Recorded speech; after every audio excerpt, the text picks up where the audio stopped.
Alors bonjour à tous, pour ce second cours d'anthropologie de l'art, je souhaiterais vous parler du deuxième personnage de la triade Aby Warburg, Ernst Cassirer et Erwin Panofsky.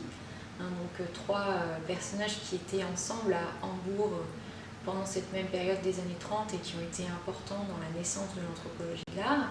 Et donc je souhaiterais vous parler de Ernst Cassirer, donc le philosophe né en 1874 et mort en 1945, quelques jours après la mort de Roosevelt.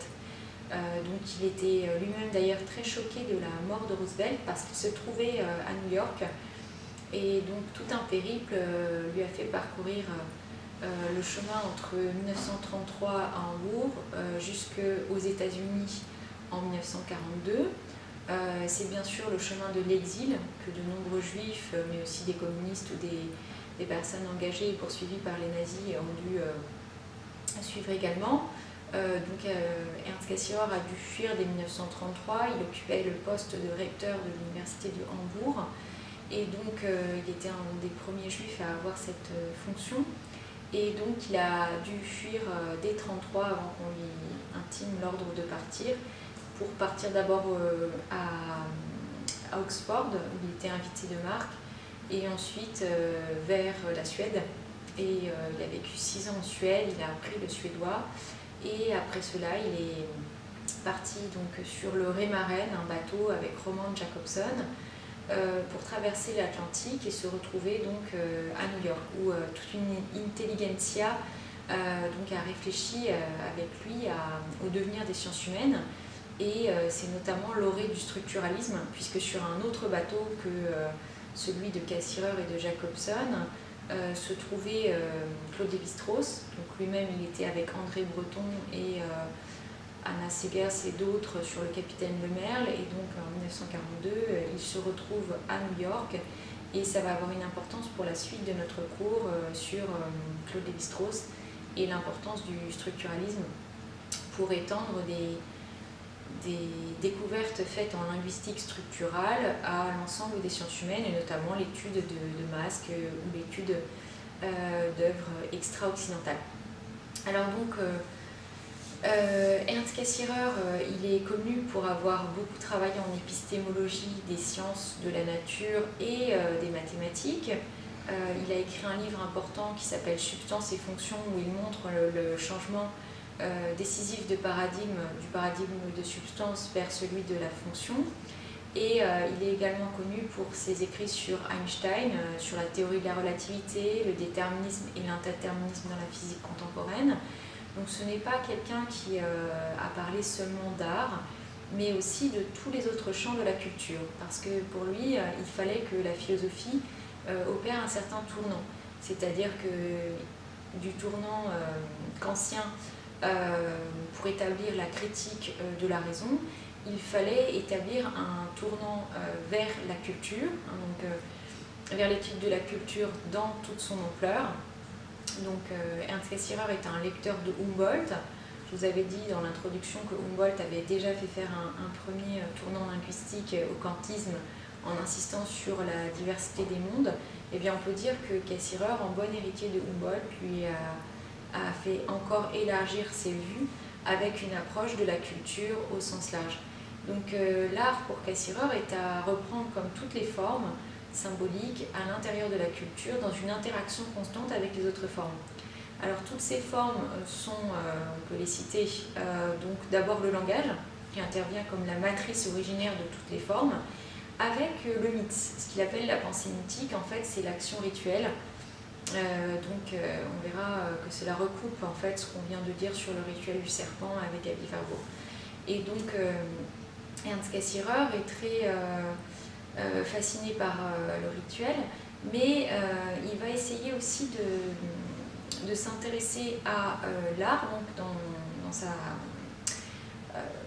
dans son interaction avec les autres formes et à la science. Donc les formes symboliques, je répète, ce sont le langage, la pensée mythique, la science, avec tout un fort intérêt de Ernst Cassirer pour la perception, les phénomènes de perception, qui vont être décisifs pour comprendre la phénoménologie de la perception de Maurice Merleau-Ponty. et aussi chez Claude Lévi-Strauss la notion de prégnance symbolique. Et donc il va y avoir aussi un intérêt pour la science qui est en fait à l'horizon des formes symboliques, celle qui va le plus vers l'abstraction, vers la plus grande compréhension de ce que c'est qu'une relation, de ce que c'est qu'une fonction, de ce que c'est que signifier de manière pure. Alors en même temps qu'émergent les formes symboliques, progressivement, selon Ernst Cassirer, il y a des grands partages qui se créent et il les fait correspondre à des fonctions de sens. Alors il joue un peu sur les mots de grand partage parce qu'en allemand ça se dit Urteil, c'est-à-dire des types de jugements, mais qui sont des sortes de séparation qui permettent d'organiser le rapport au monde. Alors ces fonctions de sens, elles ne correspondent pas exactement à chaque forme symbolique, mais on peut les voir émerger et caractériser plus une forme symbolique qu'une autre. Alors elles sont Ausdruck, l'expression, donc qui correspond à l'action rituelle, Darstellung, la présentation qui correspond plus au langage en tant que tel, et ensuite la reine Bedeutung, c'est la signification pure qui correspond à la science. Et pour l'art, qui navigue un petit peu entre toutes ces fonctions de sens et qui les exploite et les met en lumière, il a le terme parfois de reine Symbolik, donc symbolique pure.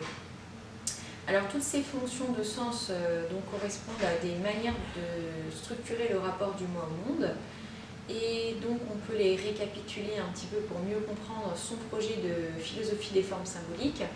Alors ce qu'il a appelé philosophie des formes symboliques correspond à 3 tomes, plus un tome sur l'art qu'il n'a pas vraiment écrit. Le premier porte sur le langage, donc il reprend les thèses de Humboldt. Et ensuite, donc, il y a ce tome sur la pensée mythique en 1925, qui correspond à quelques années près au rituel du serpent. Et ensuite, en 1929, le tome sur la science qui imbrique des données sur la perception. Donc voilà. Et donc celui sur l'art n'a pas tout à fait été écrit. Alors reprenons les fonctions de sens. Dans l'ordre, en quelque sorte, de leur apparition, on peut dire, en quelque sorte, avec les formes symboliques. Si on prend les rituels de la pensée mythique, on peut voir que ça correspond à une grande partition qui est celle du sacré et du profane. Donc, dès qu'on découpe l'espace et le temps en espace sacré, espace profane, temps sacré, temps profane, eh bien on a un rapport au monde particulier. Et donc c'est ce que remarque Cassirer avec tout son ouvrage sur la pensée mythique, qui est le deuxième tome de la philosophie des formes symboliques. Et donc il va étudier les Indiens Kora, il va se fonder sur les écrits de Konrad Theodor Preuss notamment, qui a approché des Indiens proches des Hopis, dont j'ai fait mention la dernière fois avec Barbour. Il étudie la manière dont, en dansant, il ne sépare pas le sacré et le profane, puisque le danseur est le dieu, et c'est ça qui caractérise l'expression. L'expression est très forte, car il n'y a pas de séparation entre le signifiant et le signifié. Elle n'est pas encore faite.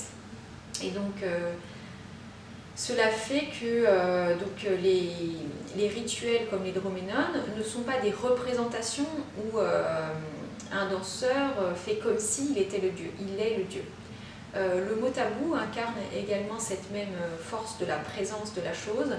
Il ne remplace pas la chose, mais il est la chose. C'est pour ça qu'il ne faut pas dire le mot tabou, parce que cela fait venir la chose. Par exemple, la mort. On dit que quelqu'un est décédé ou qu'il est parti pour éviter de faire arriver le mot mort. Donc, c'est un peu la même chose pour donc, tout ce qui est expression de peur collective, le Foibos, à travers les différents rituels. Et donc là, on voit que les écrits de Cassirer recoupent beaucoup ceux d'Abi Warburg, donc ils sont en dialogue, ils se sont beaucoup écrits, ils se sont beaucoup intéressés l'un à l'autre. Et Cassirer a écrit ce livre-là en étant dans la bibliothèque d'Abi Warburg. Donc il élargit la critique kantienne de la raison à des choses plus irrationnelles, comme des mythes. Donc il semble complètement faire partie du processus de signification. Et donc ça l'invite à intégrer des danses dans le corpus de ce qu'il faut étudier pour approcher la culture. Donc ensuite, à la fin de ce tome, on voit qu'émerge quelque chose, c'est la religion. C'est-à-dire que dès lors qu'on dit que l'idole n'est pas le dieu et qu'elle simplement elle le représente, alors on sort de la pensée mythique selon Cassirer et on rentre dans quelque chose qui est la religion. Et finalement, ça va être le langage avec sa dimension de présentation, Darstellung, qui va le mieux incarner cette séparation tout à coup du signifiant et du signifié, qui n'était pas le cas dans l'expression de la pensée mythique. Et donc là, en fait, on va voir cette séparation entre le signifiant et le signifié, qui va donner toute son émancipation à l'individu, puisqu'il va pouvoir objectiver le monde, hein, non pas seulement darstellen, mais vorstellen, c'est-à-dire que tout à coup, le monde devient notre objet, notre Gegenstand, et donc on va pouvoir aussi, du côté de l'individu, s'individualiser, c'est-à-dire que, alors que dans la pensée mythique, l'individu était collé au groupe, là, tout à coup, ça intervient avec la Renaissance, en fait, il est capable de se distancier du groupe et d'être source créatrice d'idées, d'être un second Prométhéon, on peut dire en quelque sorte, qui est un créateur à l'intérieur de la création. Et et le monde s'objective. Alors c'est ce qu'on voit par exemple dans l'autoportrait de Dürer, où on voit sur le côté un tableau, hein, donc ce sont les Alpes. Alors il va y avoir une dernière fonction de sens qui est la signification pure, et elle apparaît quand les scientifiques se rendent compte de l'importance de la création de nouveaux langages. Elle intervient quand les scientifiques prennent conscience que leur potentialité de création de langage va fixer la relation entre les éléments sur lesquels ils vont donner des renseignements. Par exemple, la table des atomes de Niels Bohr ou celle des éléments de Mendeleïev sont l'exemple de cette signification pure, parce qu'on se rend compte que la manière de disposer donc, les éléments atomiques dans un tableau comme ça permet à la fois donc, de se représenter le monde mieux qu'auparavant, et également ça a une vertu cognitive parce qu'on peut imaginer que de nouveaux éléments qui ne sont pas encore dans le tableau puissent être repérés. Et donc on se rend compte de l'importance de la création d'un langage pour se rapporter au monde. Et donc selon Cassirer, quand on atteint ce stade, on atteint la signification pure, qui se concentre sur la fonctionnalité, le rapport entre les éléments que l'on aborde. Et donc voilà, donc après intervient l'art. L'art circule justement entre toutes ces fonctions de sens. À la fois, il puise dans le mythe sa force, la force expressive, la dimension collective également. Il aime bien aussi jouer sur la présentation, ne faire que comme si les choses étaient comme elles étaient, en ayant conscience qu'elles ne sont pas comme elles sont représentées. Et puis les artistes peuvent aller, comme par exemple Wassily Kandinsky, jusqu'à la prise de conscience de la création de langage. C'est ce qu'on voit avec Wassily Kandinsky quand il articule ce qu'il appelle des impressions, avec ensuite des improvisations, pour ensuite faire des compositions, qui est un langage de formes et de couleurs, qu'il sait à la fois structurer le rapport entre des couleurs et être l'objet de sa propre réflexion consciente. Et donc voilà, on peut dire que l'art révèle en fait les fonctions de sens et circule, vient compenser l'abstraction grandissante de la science.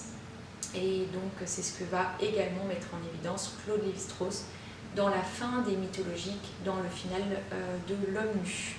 Je vous remercie pour votre attention.